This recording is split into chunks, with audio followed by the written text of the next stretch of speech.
बिस्मिल्लाहिर्रहमानिर्रहीम अल्लाहुम्मा सल्ली अला मुहम्मद व अला आलि सय्यिदना मुहम्मद।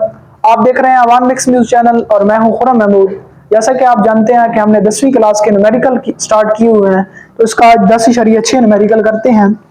इंग्लिश मीडियम में तवज्जो से सुनिएगा और मैं साथ में उर्दू में ट्रांसलेट करूंगा। A wooden bar vibrating into the surface water surface in ripple tank has a frequency of 12 hertz. इसकी जो फ्रीक्वेंसी है वो एक फ्रीक्वेंसी बता रहा है, हमें कितनी बता रहा है, 12 हर्ट्ज। फ्रीक्वेंसी को एफ से ज़ाहिर करते हैं, वो हमारे पास कितनी है, 12 हर्ट्ज।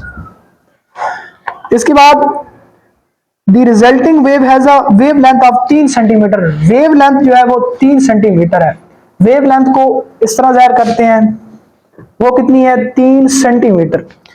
इसके बाद what is the speed of the wave. इसकी स्पीड, वेव की स्पीड आपने मालूम करनी है। इस वेव की स्पीड को v से ज़ाहिर करते हैं, ये हमने मालूम करनी है। सबसे पहले इसका एक अहम, ये वेव लेंथ है, इसको सेंटीमीटर में है, हमने सबको इसको पहले करना है मीटर में चेंज करना है। तो क्या करेंगे, 3/100 करेंगे, हमारे पास आ जाएगा 0.3/100, 0.03 और मीटर।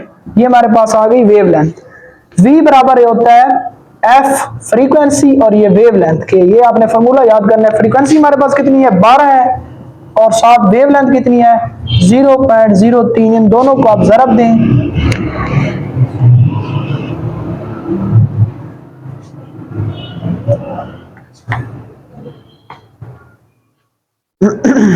जीरो पॉइंट 03 ज़रब 12, 0.36 आता है। और स्पीड कैसे होता है, मीटर फी सेकंड।